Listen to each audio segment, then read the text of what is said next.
This time on Roadkill Garage, the Crusher Impala is back! Better than ever! Hit it, son!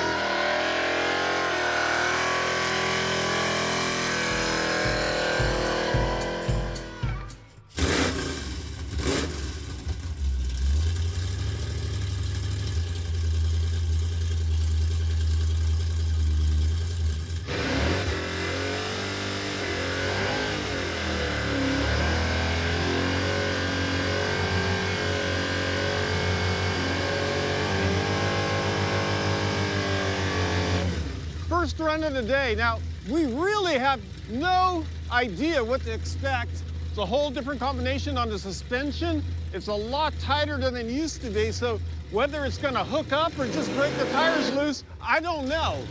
Moving into the staging area, remember, the reaction time does not count at all in the ET, so he's just gonna take his time on the launch. It's staged, counting down.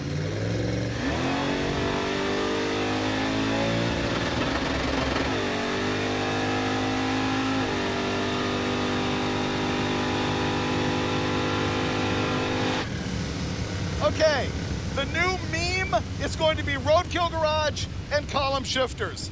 For some reason, this thing worked perfectly up till now, and now I can't get the thing to shift right. Same problem as the crop duster. Pretty embarrassing. It just ran the 1127, just laying on the rev limiter for who knows how much. So that's the fastest the car has gone by over half a second. I just can't get the thing from first to second. Dude, it's the crop duster problem. You can't shift the gears, but it ran in the 1127. Really? Yeah, can you believe that? 1127 at 119 with a 151 860 foot. Yeah, I couldn't believe it. I was on the rev limiter for 3 minutes. I know. That thing would run a 10-second quarter mile if you could shift the gears. Man, that's annoying. I was not expecting that. This thing just, it hauls Badinsky, man. You know what? I had practiced this while we were driving and had no problem, and now it's an issue. Man. That is unbelievable. How come it's so fast? Because it has all that big block torque, Dulcich. Oh, I know, but it's only got 530 horsepower. I know. It just hooks and goes. Those 29" by 10 slicks are pretty good. And I like the way you're getting a lot of heat in them in the burnout. Yeah. And you know what? What? My theory was proven correct. With those drum brakes, I can hold 3,500 RPM on the line. Oh, yeah. Okay. Give her help, Freiburger. Boom. Okay, I think I can do this.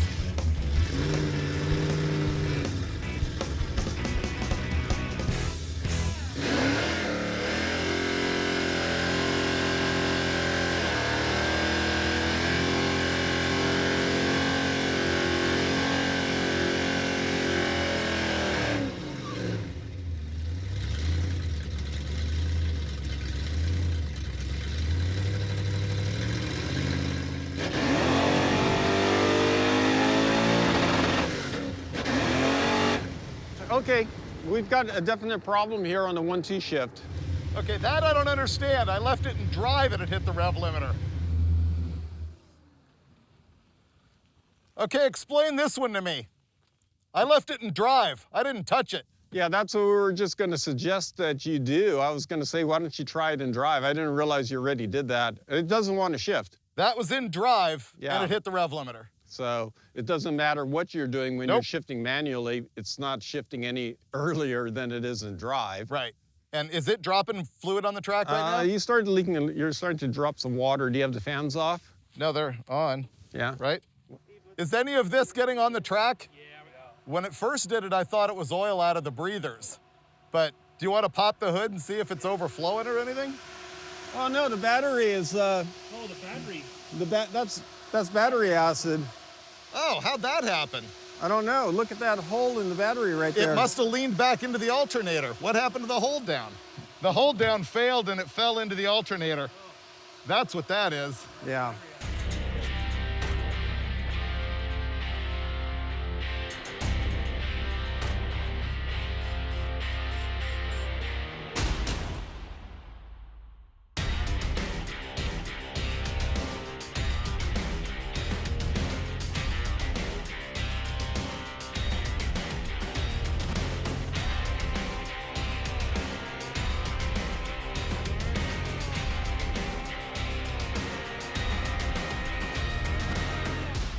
Once again, here we are at historic Famoso drag strip. Steve? Yes. We're gonna go through the motions here, but really it's a foregone conclusion.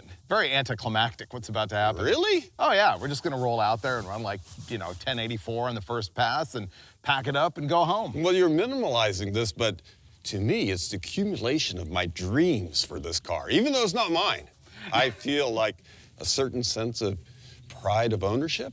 Is that possible? No, I like it when you get attached to my garbage. No. The Crusher Impala's never been better than it is at this particular moment.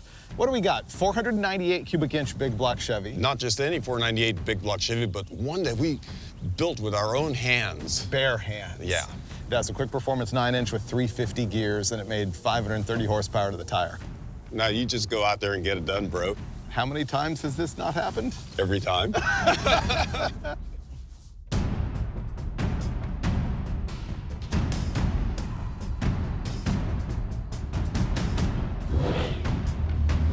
This is it.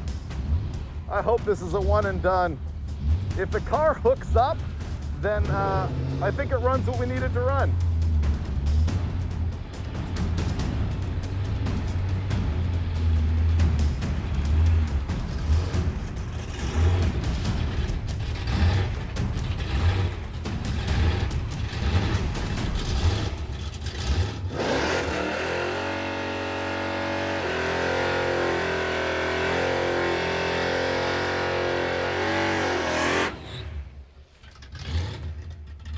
The burnout could have been a little hotter, I think. It's all going to come down to traction off the line and whether that transmission's shifting right. I think we have enough horsepower to get this done. I've got fingers crossed. Steve will just keep talking if I don't stage, so I'm staging. Ooh, just tickling it.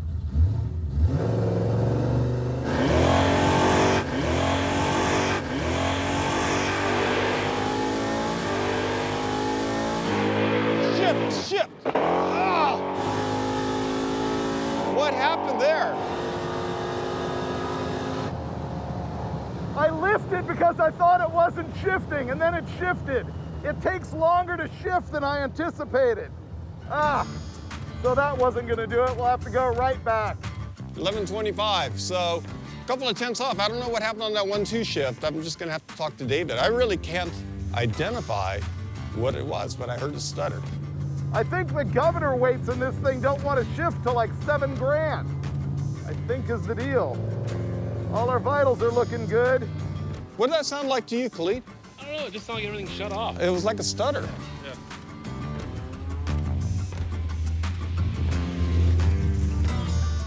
All right, no big surprise there. He's going straight back to the starting line. That tells me one thing. He already knows what he can do differently. Is there 3 tenths in Freiburger's mind right now? I think so. No idea what it ran, don't care. I'm confident.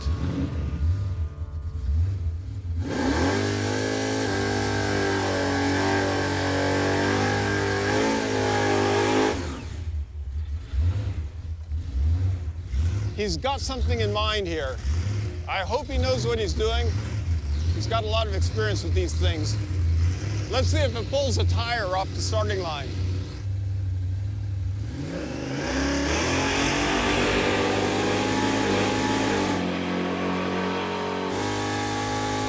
All right, that shifted a lot better. No stutter, he's shifting at a lower RPM.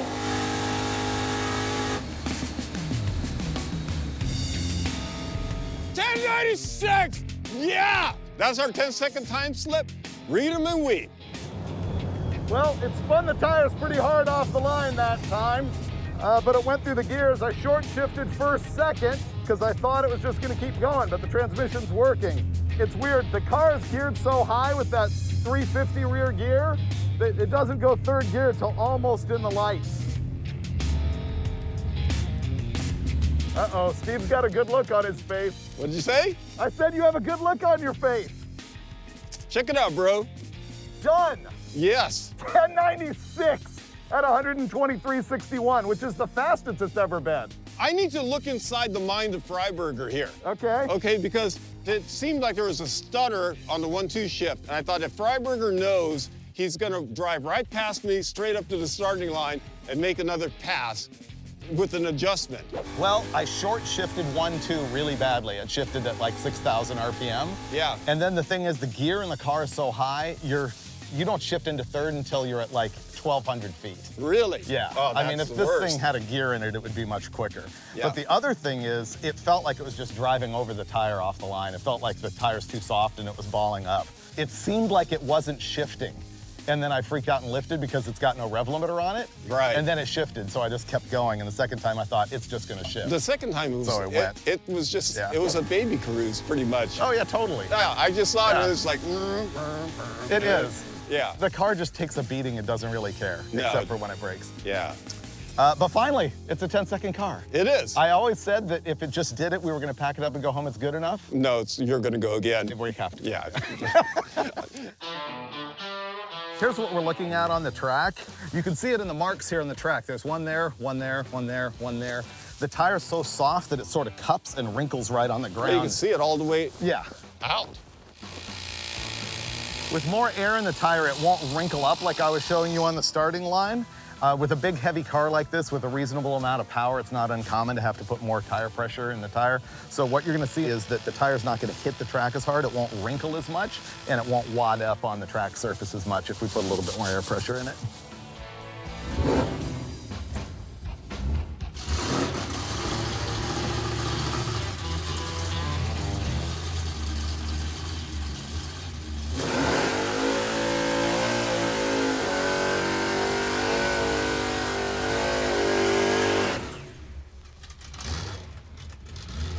Okay, so we've already had the bunny round. We have our 10-second time slip. Now it's just all for ego gratification.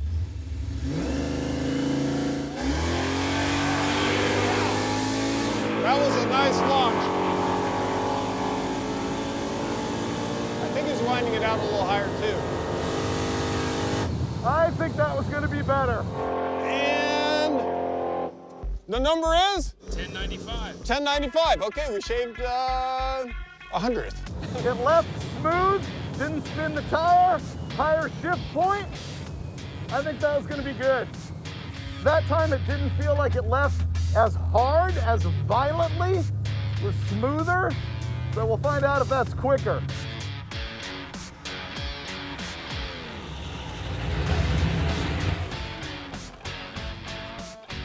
Whoa, Nilly. What? Yeah.